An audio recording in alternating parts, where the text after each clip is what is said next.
Hey viewers, hey subscribers, welcome back to the channel. I had came on here like a few minutes ago. I'm gonna delete that video off YouTube because it was kind of pointless. I came back on to do the chat and nobody was here. So I'm like, what's the deal, y'all, right? But I wanted to talk about what is our divine purpose.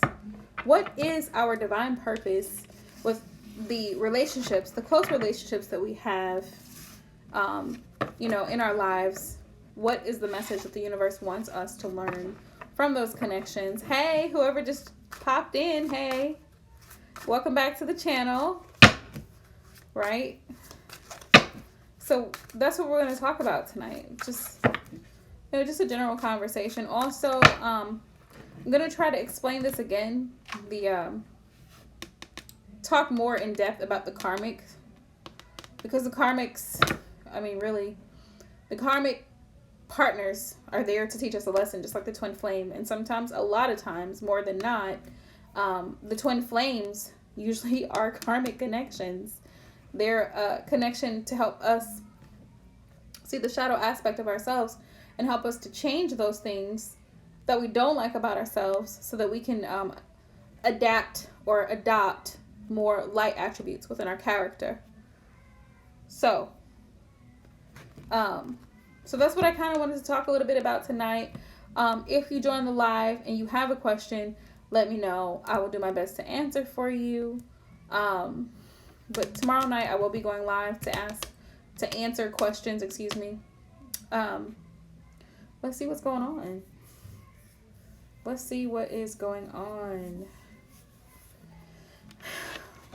Is anybody in the live? Hey, Braylon.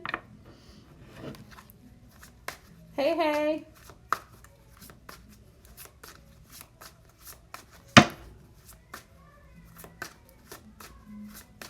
I see 2 people in the live. Hey, Marilyn, how are you?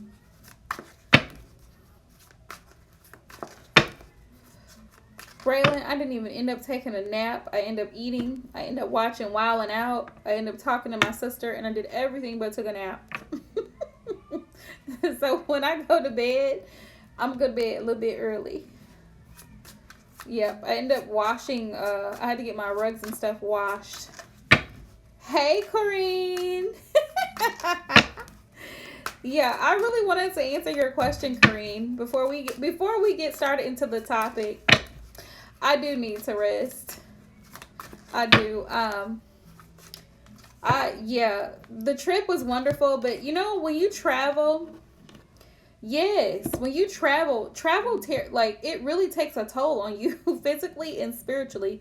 Because when you travel, especially like if you're traveling with coworkers, it's a lot of energy. It's a lot of energy around you. Like, you're constantly interacting with there's over 3,000 people that work for the company that I work for, and all the different franchises were at this meeting where we were. So we're constantly interacting with people and picking up energies. And it's exhausting. Like, it's really literally exhausting. Hey, KC.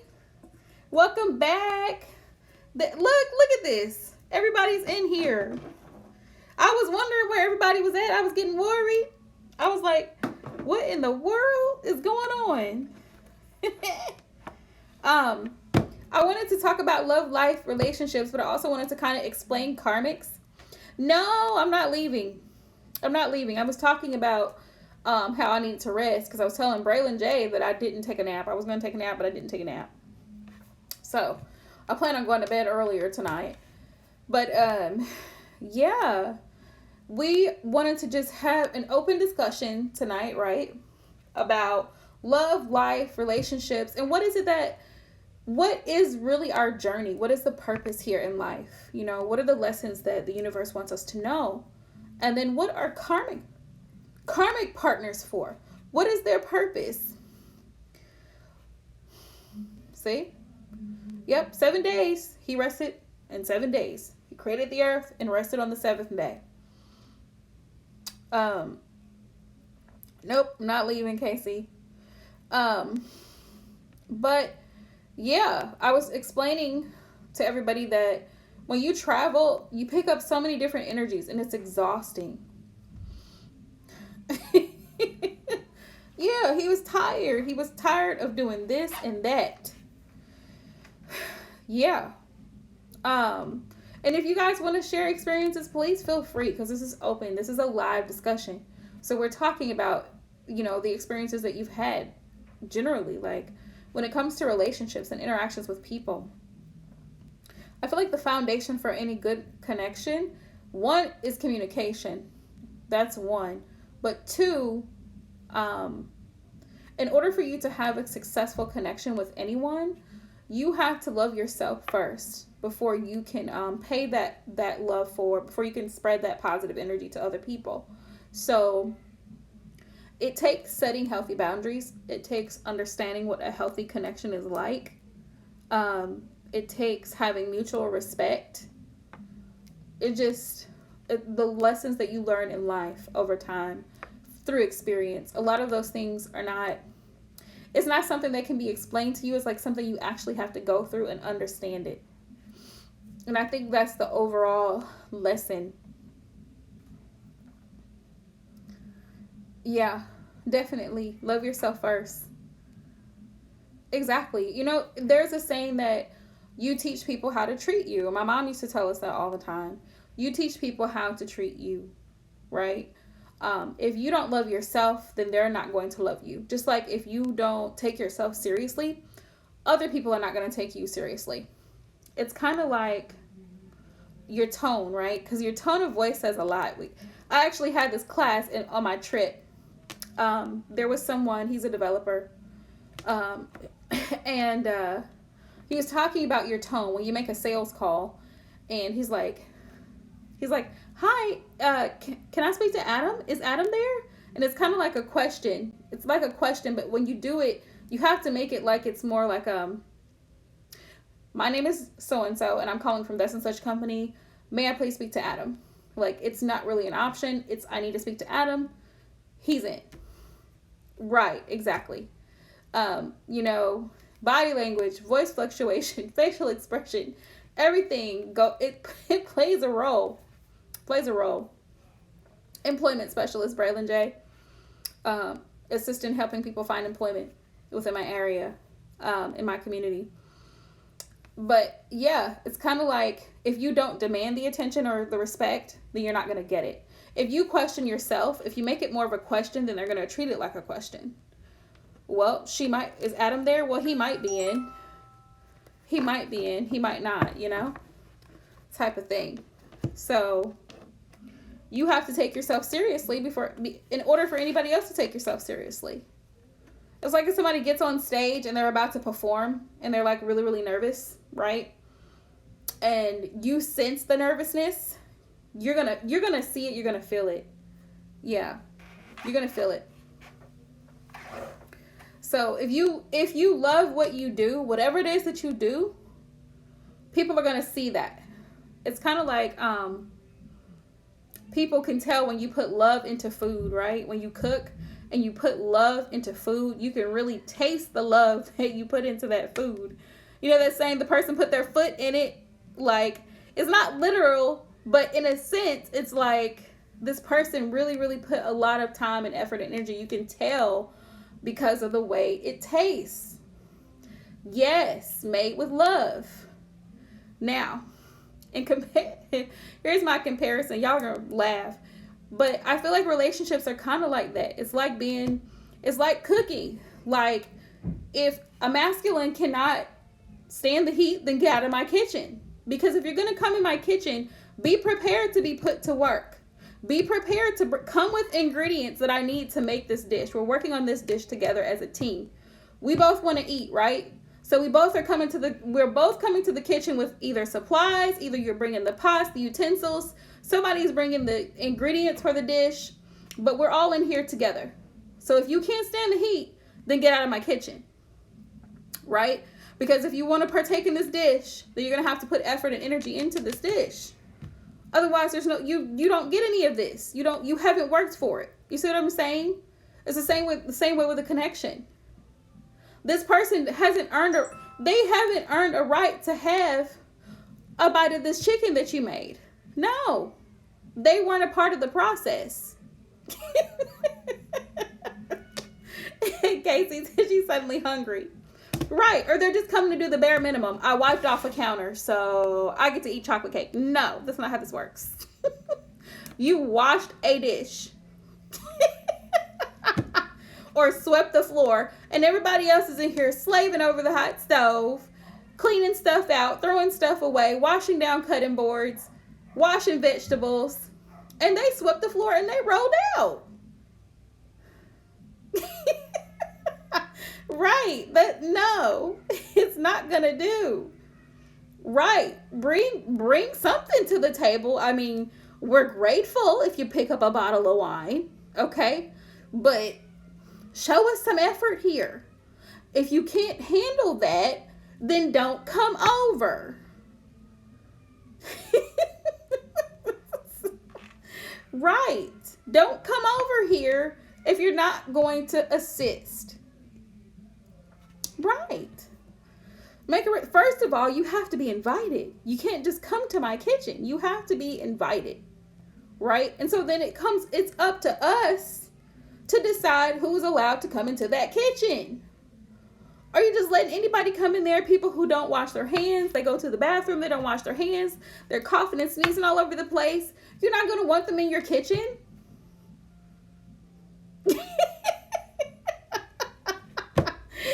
Casey, you're hilarious.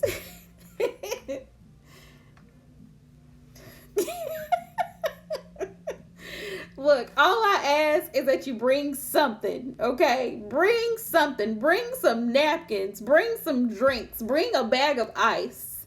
But don't come empty-handed. Exactly, Braylon. Don't bring that negativity into the kitchen. And if you start helping to cook something, don't go ghost. You go ghost, the kitchen burns down. Then we don't have a meal, right? All this ghosting, there's a whole lot of food wasted. Ghosters, yes, ghosters are not allowed into my kitchen because they come in, they do their damage, they take what they want, and they leave. So now I'm out of food. I'm having to restock stuff. Somebody who came in here and wiped off a counter and walked out and took a snack on the way out. No. Too much. But no, serious note, relationships are so they're complicated, but they're really simple. They're really simple. Right. Yeah, I mean, you can't stand the heat. Get out of the kitchen. Don't come in here whining and complaining. It's too hot in here. What did you think we were doing? We're frying chicken. The grease gets hot. Or we're boiling pasta. Hey, Vicky. Exactly, Braylon. I will cook and prepare all of it. And guess what? I'm going to eat it and enjoy it by myself, too. If I cook it all by myself, I'm going to enjoy it all by myself. I'm not sharing. Because you came over and didn't offer to help at all, didn't bring no utensils, didn't bring any ingredients, and you expect to eat this 7-course meal? Absolutely not. Absolutely not. Not happening. That's not how this works. But that's the thing. Casey, what kind of snack do you need?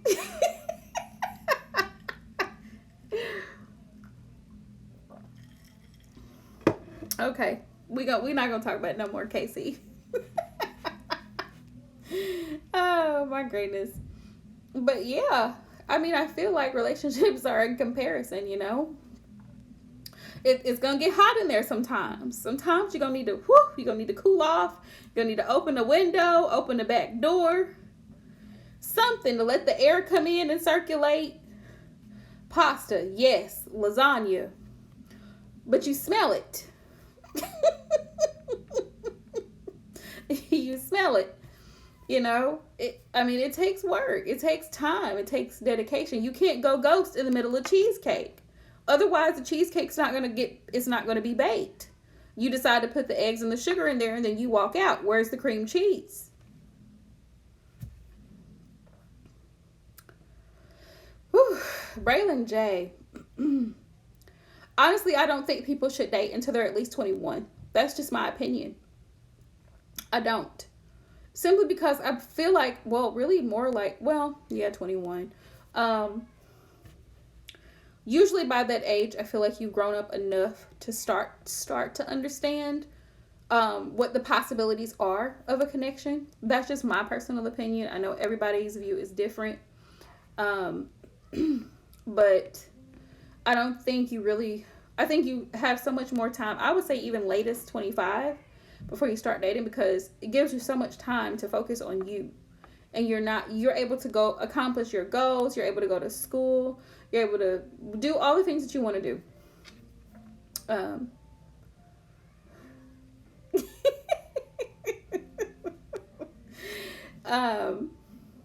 You know, it really depends on the person too. Their maturity level plays a factor in it.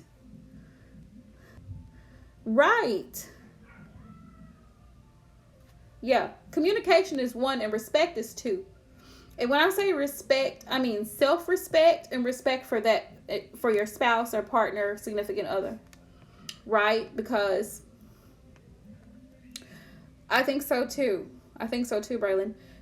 Because a lot of people don't really raise their children. Their children are raised for them. And because everything's so fast, you know, and digital now, people are not really taking one-on-one time anymore to teach certain concepts, you know, morally, certain values and things like that. They're not taking that time out to teach it to their children. So I think that's why this generation is so fast. And in my opinion, women are really sexualized in today's mainstream media. So that's what you see a lot of being advertised. And so relationships are not advertised to be a beautiful thing. You see twerking, you see people grinding on other people, you see random people just walking up to people, talking to them, hugging them, kissing them, whatever.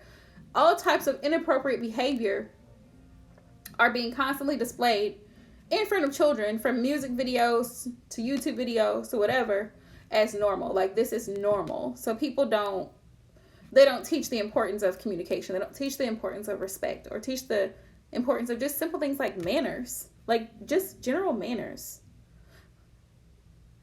Yeah, I know you do, Braylon J. A lot of people swear in front of their children, and then they wonder why their children pick up that behavior, because they do it in front of them. They do it in front of them. And then they expect the children to be like behaved and not to speak that way. But that's the example that you set in front of the child. So what do you expect? Children are a reflection of their parents. Excuse me. In essence, they're a reflection of their parents. Yeah, definitely listening. I think people don't understand there's a difference between hearing and listening. Listening involves actually focusing on what's being said and actually taking heed to what's being said. Hearing it is just going through one ear and right out the other. Like, it's not, no one's really paying close attention to what's being said. They just hear it and boom. It's like a commercial. It's in and out. In and out. Listening, moral character, like honesty, respect, being responsible, accepting others, accepting that there's differences between other people. Everyone's not always going to agree with you. Everyone is entitled to their opinion, whatever that may be. It doesn't mean that you have to treat that person with less respect than the next person. However, there's differences. Doesn't mean it has to cause or create this big uproar, or a riot, because this person over here supports pro-life and this person over here doesn't. You know what I mean? Everybody has their things. At the end of the day, we're all people. We all live, we all breathe, we all die.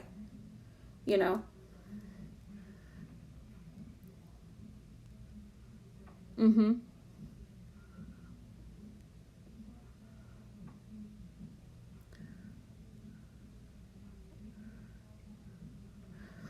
You're right, Braylon. I think a lot of today's younger generation, they're going to have regrets with their children because of the way they're being brought up now.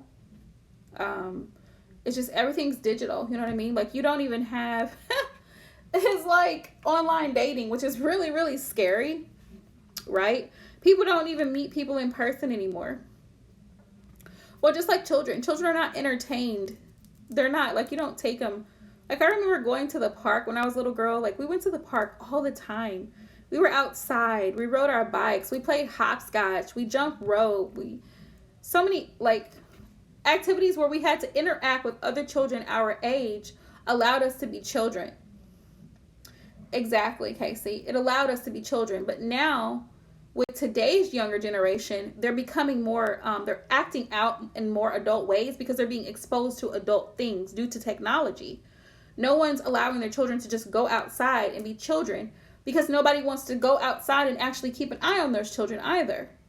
If they're riding around like the little 6-year-old girl in North Carolina or South Carolina, so sad. They found her. They found the guy who killed her. She was outside playing in the front yard. All of a sudden, she went missing when she got off the school bus. Whose responsibility is that? Whose responsibility is that? Some parents don't even take their kids out. It's just like we get home, they turn on the TV, they play on the Xbox, they're on a tablet, an iPad. This is a 3-year-old on an iPad. She has an iPad, a tablet, like toy. Like, they're not interacting with other children their age unless they're at daycare or at school. But even still, like, they're exposed to so many adult things that they're not allowed to be children. They're not being allowed to just really interact as children, you know? So they see things, they see adult things, so they shouldn't do it. And children mimic what they see. Children mimic what they see.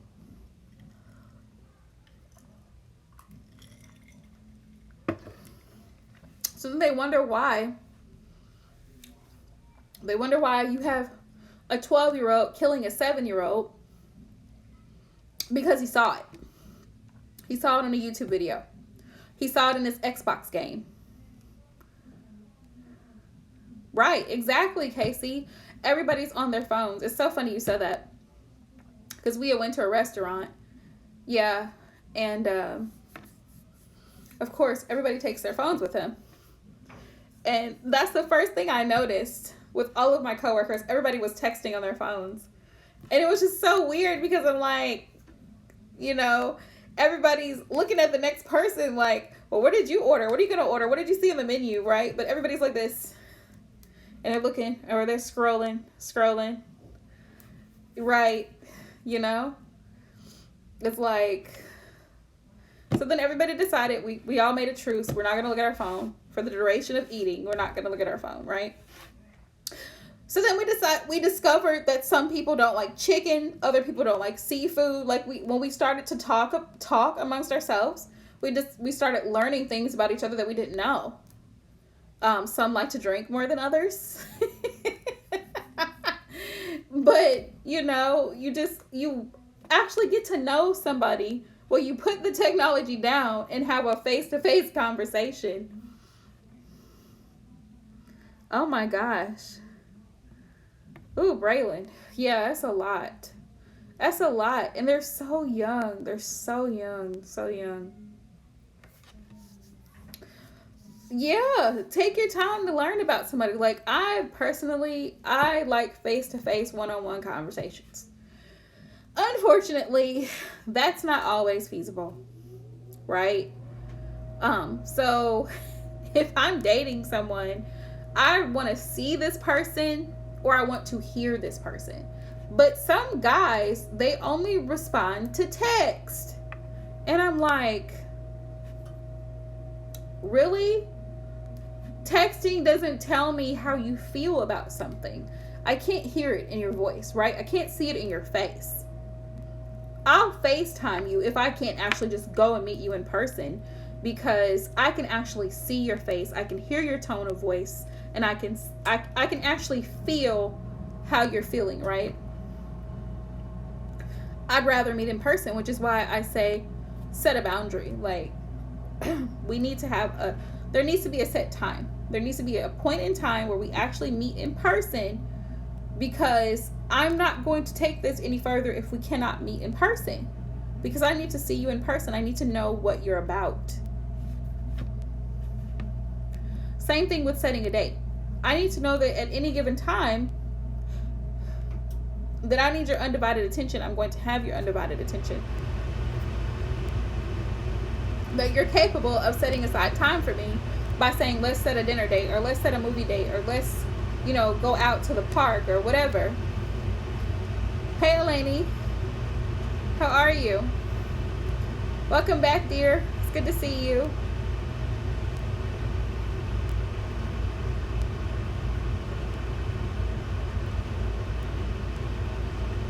Braylon, don't ever let anybody make you feel down for your decisions. You're doing what's best for you, and that's what's important. Continue to stand up for what you know is right. Yeah.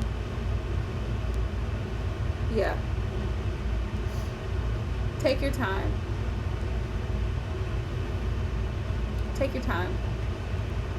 There's no rush. There is no rush. You're gonna find out that thank you, Eleni. I'm glad to be back home. There's nothing, how do I say this, for all of my feminines who are watching, there's nothing like, about the first time you have sex. It really isn't. Actually, it's quite painful. So there's not anything that you're missing. It really isn't. There's no race. I'm sorry, you guys. I'm just being really blunt right now. You're not missing anything. People, I think sex is overrated, and they make people think that it's just this thing that you just gotta die to do, quickly, so that you can be grown up. You're not missing anything. Take your time dating someone, because that's the key factor there. You want to be careful, because everybody's not trustworthy.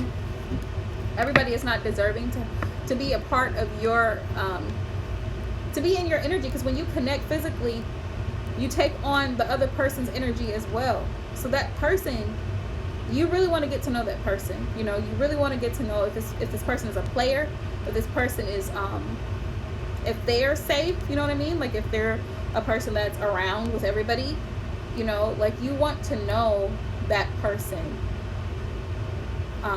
No one's perfect. I'm not saying they are, but you definitely want to get to know that person.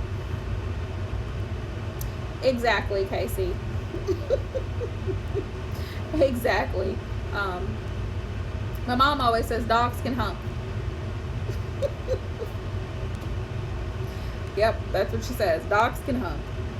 So it's not rocket science. It's going to happen anyway at some point in life, because that's what we're made to do. But it takes a whole lot more intellect to actually sustain an actual relationship with a person, to get to know a person, find out what their goals are. She's so blunt, Casey. She's so blunt.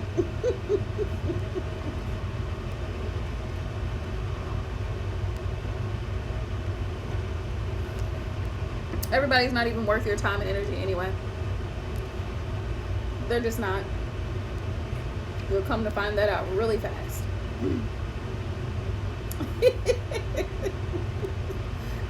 Kind of why I am the way that I am.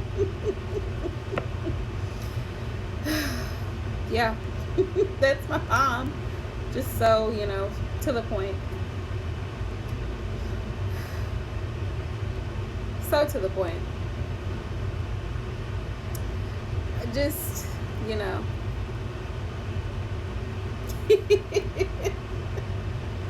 people think, it's like drinking. Everybody has this, hi, Moon Baby, how are you? Everybody thinks, oh, when I turn 21, I want to drink. And it's like, It's a drink, okay? It's a drink.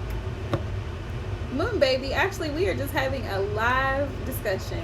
That's what we're doing. We're having a live discussion about life, about love, about relationships, and karmics.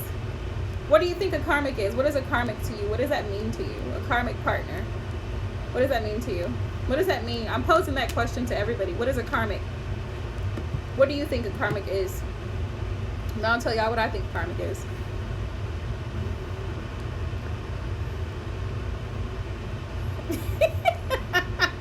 Braylon. Okay, karmic, a toxic partner. Tell me why. Why do you think a karmic is a toxic partner? I want to know.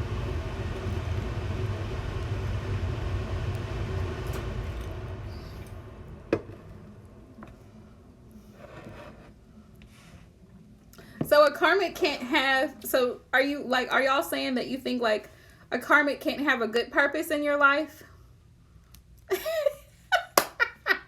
Braylon, I agree with you, Braylon. I do. The word karmic it just sounds like a bad thing. It just sounds bad.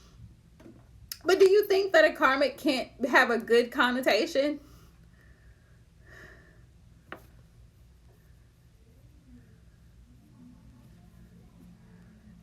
I'm intrigued now because I want to know, like, I mean, do you think it's possible that a karmic connection can actually benefit you in a positive type of way? Like you can actually benefit from a karmic, well, obviously, you can benefit from a karmic in your life. Yeah. So what is a karmic? Is it a woman? Like, is it a woman who's like, because to be honest, when I first started watching tarot videos, people would say the word karmic and they'd be like, the divine masculine is with his karmic. And I'm like, is this his side piece? Like, what is a karmic? You know what I mean? It was so unclear. And I didn't really understand what a karmic meant. Like, what's a karmic? I agree, Moon Baby. I agree. I agree, Braylon. Yeah, I feel like a karmic comes into your life, which is why I personally say, from my experience, a twin flame is a karmic. I feel like you guys have known each other in a past life type of sense, and that person comes into your life in the 3D to help teach you things about yourself that you need to grow from,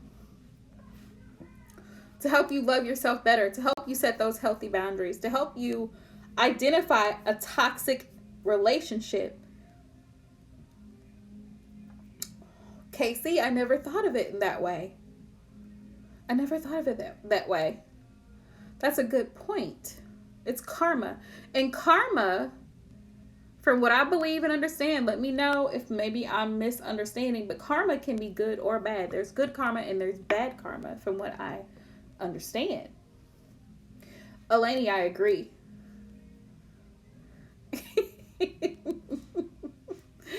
Yep. Okay, see all that Gemini.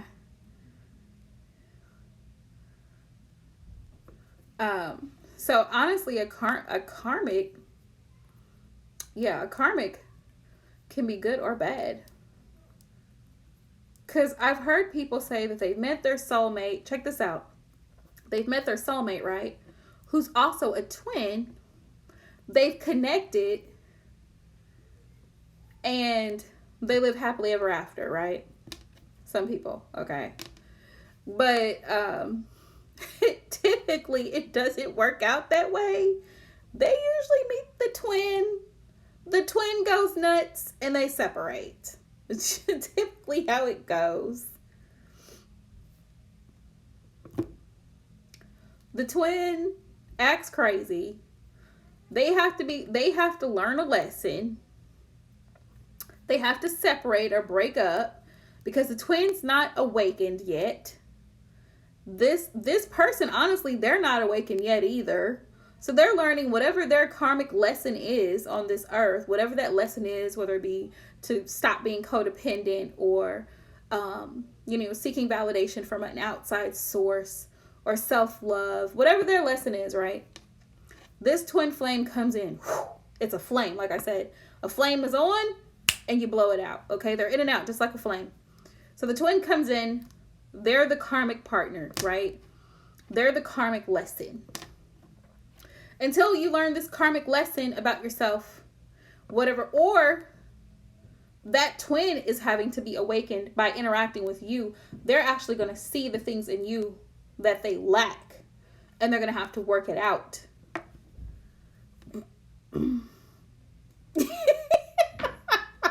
Right, Casey? Right? You know, where's the wine? Where's the wine, right? Yes. Yeah, that would have been mine. That definitely would have been my twin. Definitely. I don't know why, but I've watched several other readers. They've been doing this way longer than I have.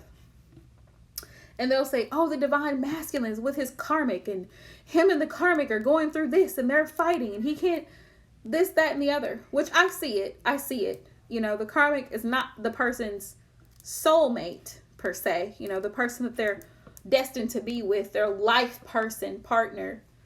But what makes her karmic? What makes the karmic a karmic? That's usually my question when I see those types of readings with twin flames. Which is why I don't really do twin flame readings, if y'all notice on my stuff. I've done a few of them, and I don't like the energy I get from it. Because I often feel that, I feel the negative energy between the divine masculine and the karmic. And to me, it's like a soap opera. It's like a soap opera. You have a divine masculine who's with a woman simply because he has kids with her, or he shares assets, financial responsibilities with this woman, but he hates her, she hates him. They both have a divine partner somewhere else. You see how this sounds? You see how it sounds? Karmics, I believe, yes. I believe they're temporary unless you just can't go through life without learning a lesson, Braylon J. Some people have to learn the hard way, but I believe karmics are temporary.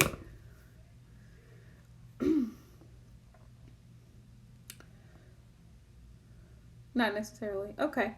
Not necessarily, Casey. I don't know. I'm just guessing. I mean, some people have to learn. Sometimes it takes people a lifetime to learn a lesson, unfortunately. They're just, they're thick.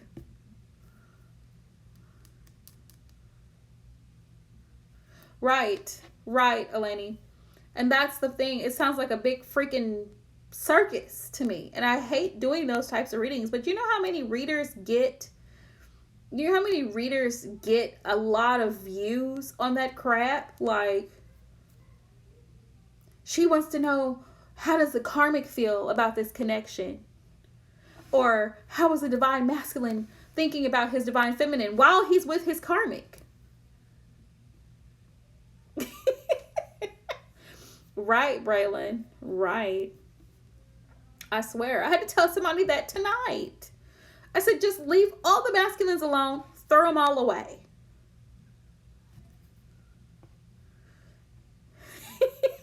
Casey.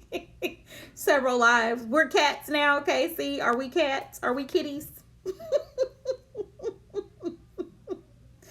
Right. All right, Casey. Love you. Oh my goodness.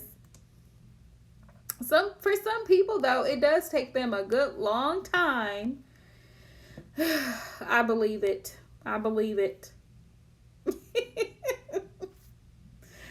Oh, bye, Casey. Some people, it takes them a whole lifetime to just learn a simple lesson that it usually doesn't take too long. I wish more people, would take their time in relationships. So I have somebody coming on live and asking me about,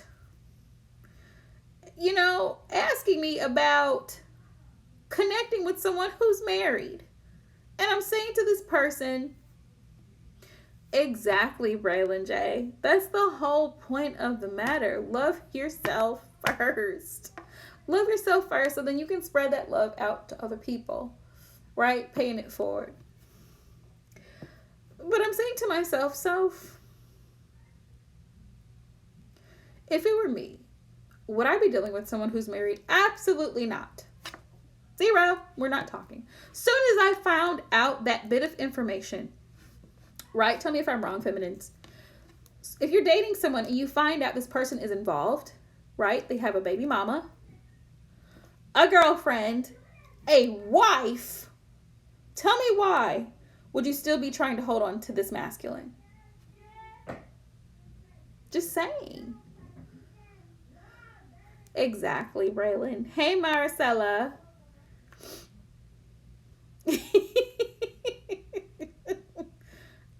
Yes, immediately.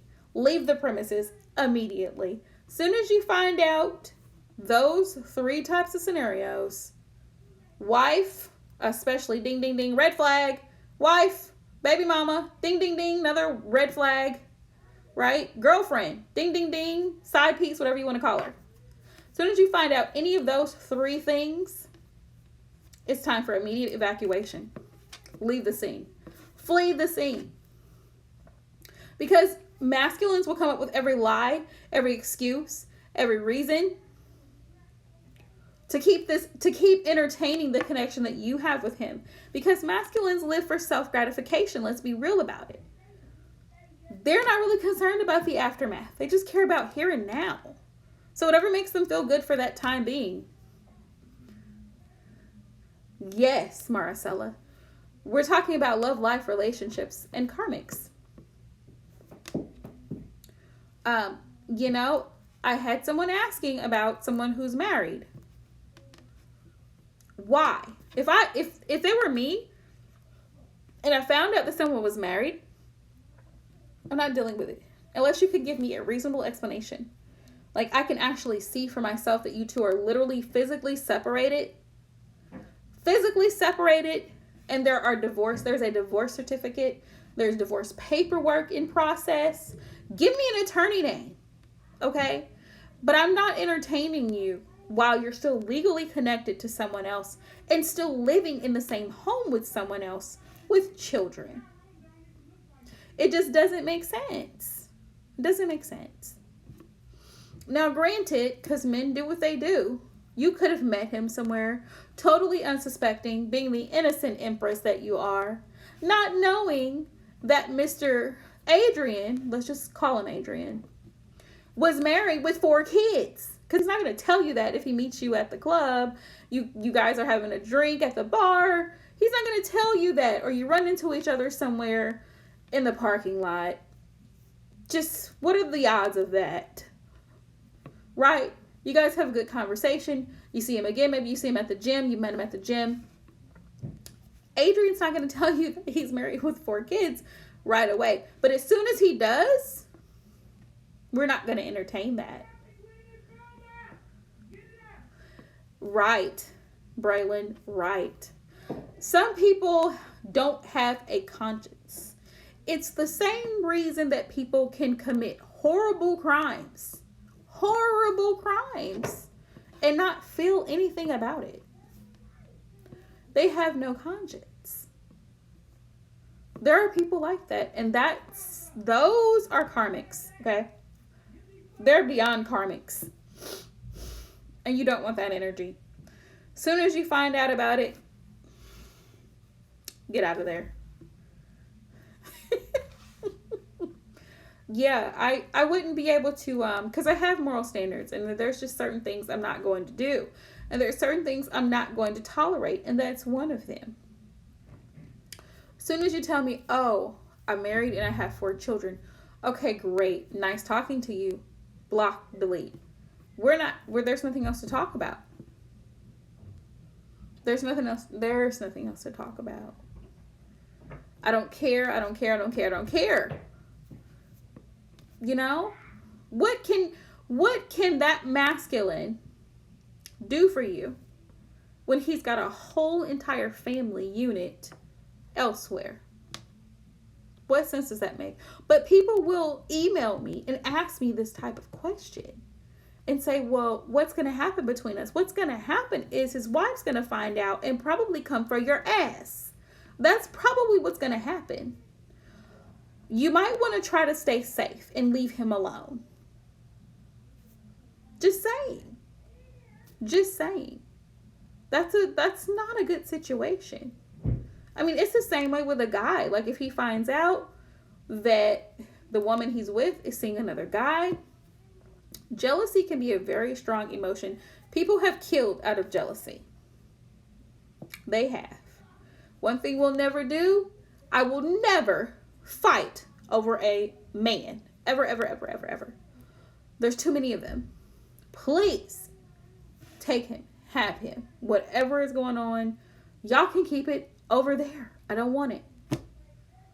But like we talked about earlier, you have to love yourself enough to be willing to let that go. A lot of people are not. They literally feel worthless without having somebody there to call their boyfriend or whoever. They literally feel like nothing without somebody else there. And that's codependency. Which codependency, I truly believe codependency is something that's instilled within people from childhood. Because as a child, when you think about it, when a baby's born, they're relying on their mother. Predominantly their mother or whoever, usually the mother. But I'm going to say the mother. Yes, absolutely, Braylon J. Because that baby is 100% reliant on their mother for feeding, for changing, for all of its needs. That baby is fully dependent on their mother. And they fully trust their mother. Because they were inside of her for 9 months. Just natural, right? There comes a point as a child grows up where they have to learn to be a little bit self-sufficient. They have to be a little bit independent. They have to learn how to tie their shoe. They have to learn how to write, how to read, how to talk, to help them to be able to merge into the world of, people moving and doing things. Going to school, going to daycare, interacting with other children. But parents foster codependent behavior. Because as that child grows, let's say by the time that child is like, I don't know, once they reach 9 or 10, they have 4 or 5 other siblings, right? And so then the parents start depending on the child to do stuff for them. They see the child as, you just do whatever I tell you to do. And so the parents, as that child gets older,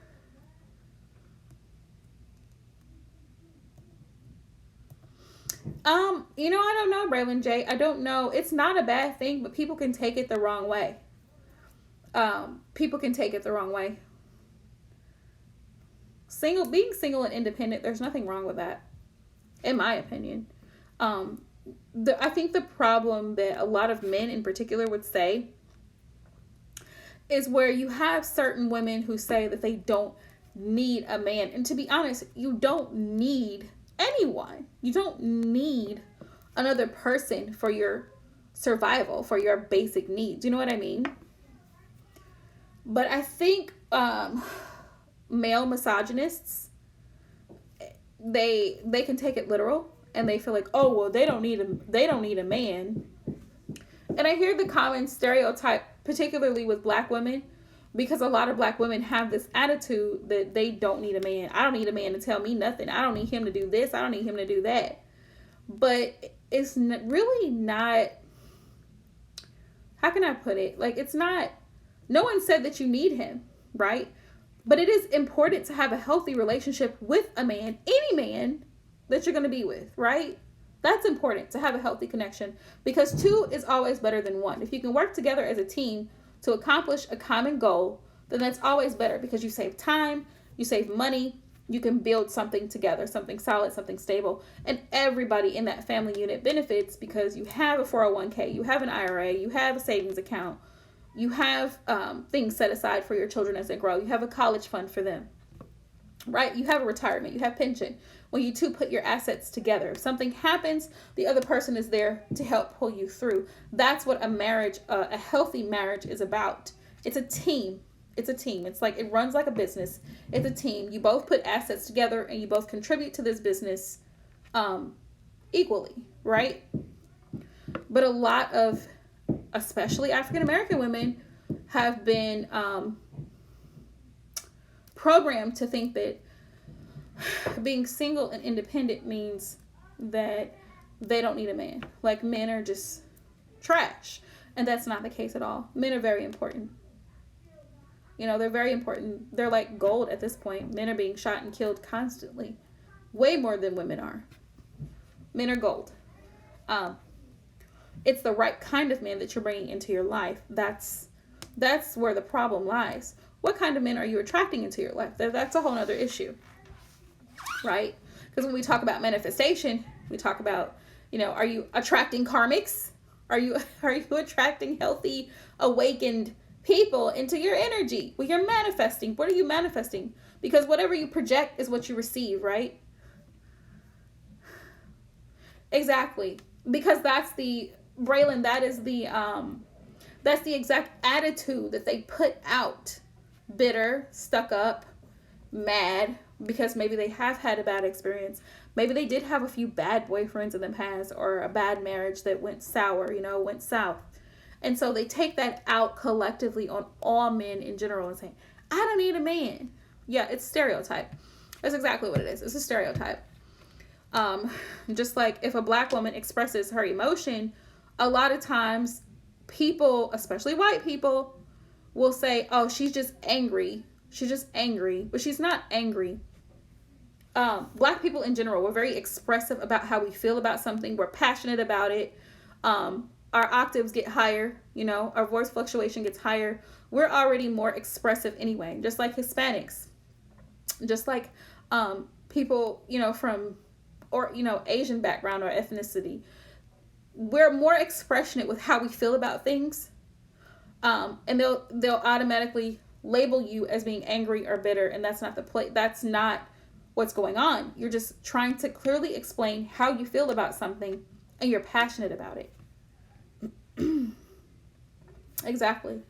And it just really boils down to how you communicate, because it's automatically taken offensively when a black woman is fired up about something and she's passionate about something. It's taken as a complaint, and it's like she's not complaining. She's simply stating facts about something that makes no sense. And she's trying to present that to whoever it is that is responsible for making a change when need be. But yeah, it's all stereotypical. It's all stereotypical.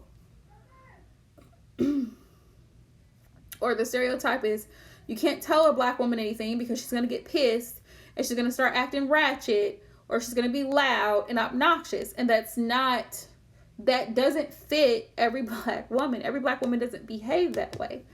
So, there's a stereotype. And there's a stereotype for them saying, oh, well, I don't need a man. It has nothing to do with not needing a man, right?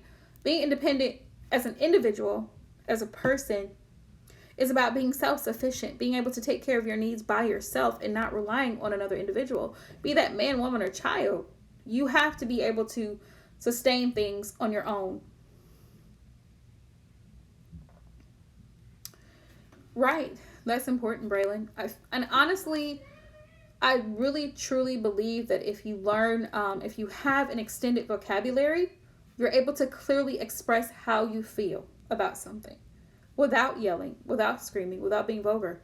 You can even type up an email and draft it and send it to a colleague. Send it to your employer. Send it to your supervisor or immediate manager, whoever it is, to express whatever your concerns are, because your concerns are worth being heard. That's important, because if you don't express something that is bothering you, it can create a bigger problem. And that's the thing. I think that's one of the major things that we lack, especially in the Black community, is education.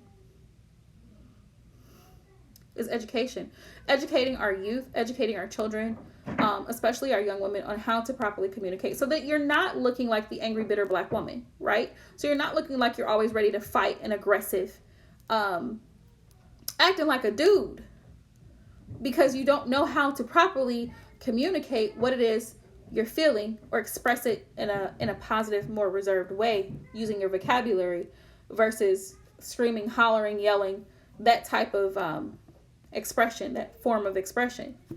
Doesn't mean that you're any less of a person, because everybody has emotions. We all experience anger, frustration, whatever the case may be, but how we choose to express that emotion is up to us.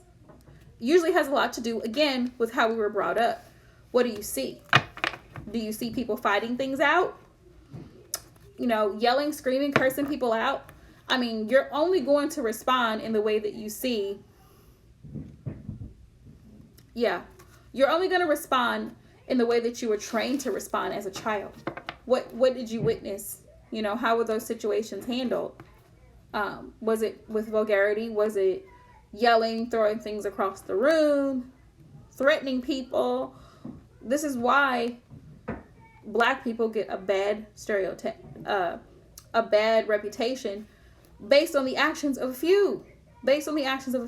Not all of us respond and act that way, but the ones that do make it seem like that's how all Black women are. They're angry, they're bitter, they're whatever the case is, all the negativity, that stereotypes that are out there. But in general, it's just important to really, I feel like parents have a big responsibility, and they owe it to their children to set forth positive examples, especially when it comes to relationships, people that you allow into your life. If you're a parent, you're a mother, and you have children and you're dating, it's so important to make sure that you have someone stable, someone who's going to be there consistently in your children's life, or don't even introduce them to that person at all, because that person's going to have a very profound impact on your child's life.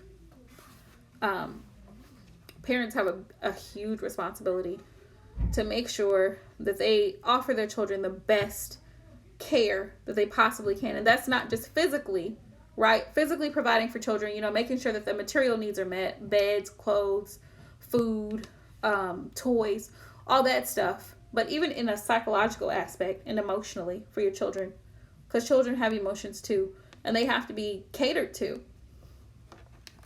Which is why you have children who are, there's children who are out of control. They have to be put on Ritalin. They have ADHD. They're hyperactive, because children have needs as well. And if those needs are not taken care of, then that's when you have problems with them at school, or they're misbehaving, or they're not paying attention. You know what I mean? So it's a lot that goes into parenting, for sure.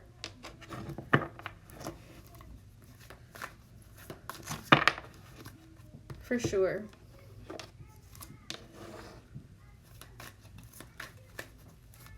That's why I truly believe that, before people start having children with people, they should be screened. They should be screened, because not everybody is capable of being a good parent.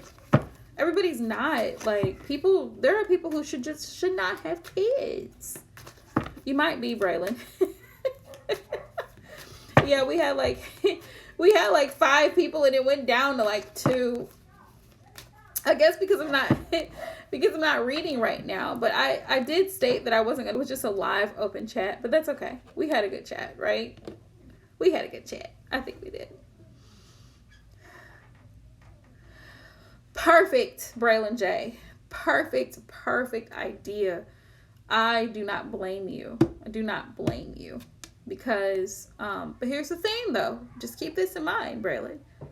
I'm not love. I am not doing readings right now. Just because you marry somebody doesn't guarantee that they're going to be there. Okay? Because you can have the baby, and 6 months later, they can leave. Okay? Just want you to keep that in mind. I do feel like it's better, though, when you are in a committed relationship with that person, because they have invested in that relationship. So I do understand it from that aspect, that it's better, in my opinion, to have children with someone that you are either married to or in a long-term committed relationship with, because that person has actually invested in that relationship, if that makes sense. Because there's a lot at stake there, versus just fooling around with somebody, getting pregnant, and then having to deal with that on your own. Because there's really no guarantee that the person's going to actually be the man that they should be and step up and take responsibility for the child.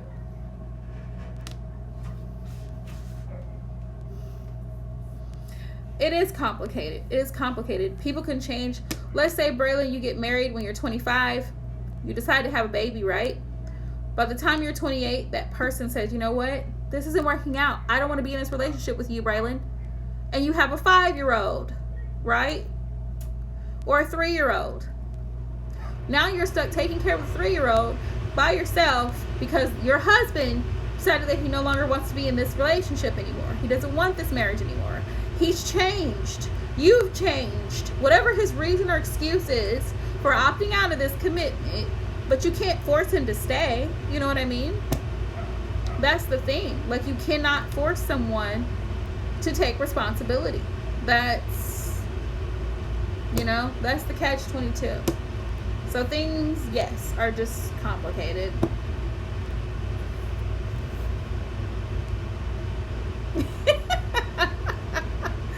You funny, Braylon. Oh my goodness, you're funny. I mean, either way, it's not going to be easy, you know? I'm 33 and I don't have any. I've never had any. So, I mean, it's...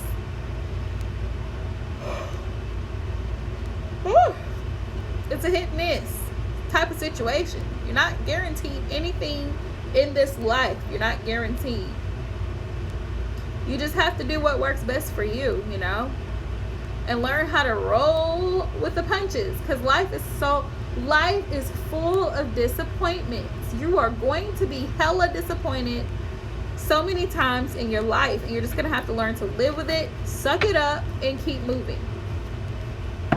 Because life is not a rose garden. There's going to be some thorns. You might bleed a little bit. Just saying, there's going to be some things that hurt. But that's life.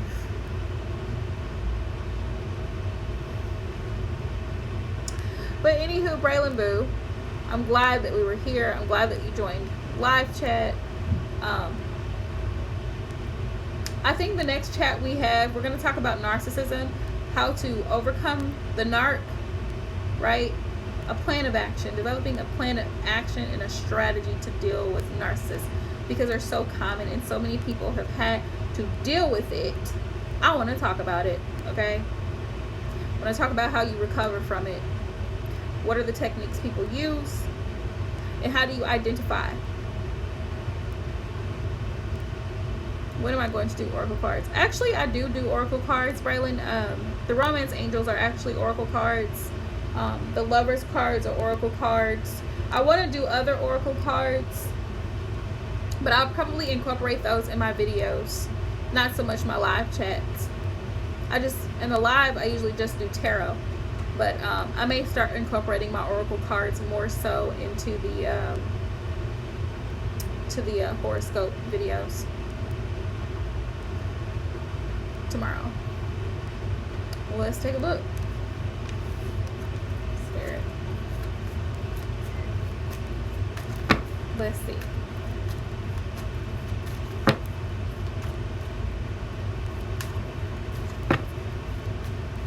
Spirit, please give me the messages for Braylon J. How is her day gonna go tomorrow? Let's see what's in store. Please only allow the messages for her highest good and highest vibration, please, and thank you.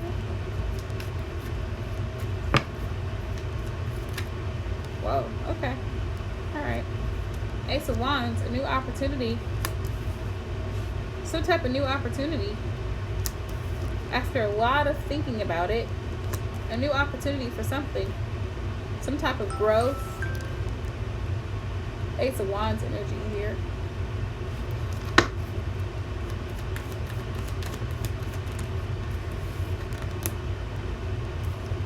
King of Pentacles.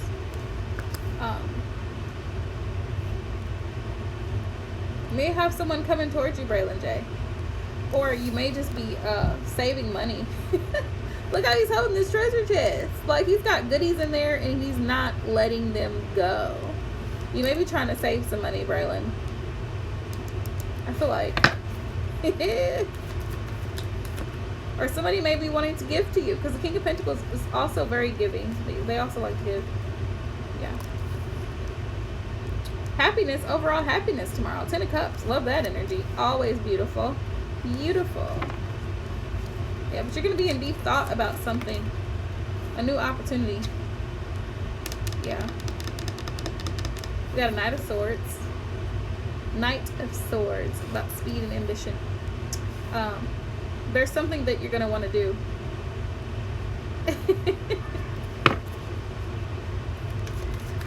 You're welcome, dear. Love you too. I will get some rest. It looks like, yeah, tomorrow's going to be a good day. I mean, we got the 10 of Cups here and the Ace of Wands, so definitely beautiful energy. But yeah, that's what I'm seeing. All right, my dears. I will see you tomorrow night, 8 o'clock. Get some rest.